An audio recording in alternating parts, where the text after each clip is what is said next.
جلالة الغفور الحسن الثاني بن كنوجه الخطاب للشباب ان الشباب خاصهم دورهم ينخرطوا في مطالبه بالاستقلال ويكونوا واعيين بالقضيه الوطنيه وتكون هي القضيه الاساسيه عندهم على غرار باقي الشعب المغربي.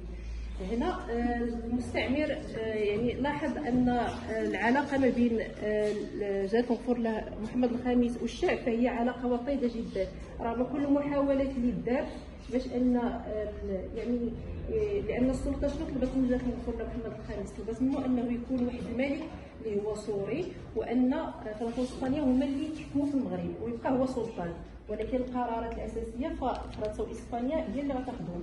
هو رفض هذا الشيء رفضا باتا، وبالتالي شنو دارت سلطه الحمايه؟ قامت بالنفي ديال جلاله الغفور محمد الخامس 1953 فاش داوه المنفى واللي كنحتفلوا راه في غوش كنحتفلوا بذكرى ثوره الملك والشعب. فاقدمت على نفيه برفقه اسرته. علاش؟ باش يعني تخلي واحد الفراغ ما بين الملك وما بين واحد القطيع ما بين الشعب والملك، وجات بواحد سلطان وهمي اللي هو محمد بن عرفه باش ديروا بلاصه محمد الخامس.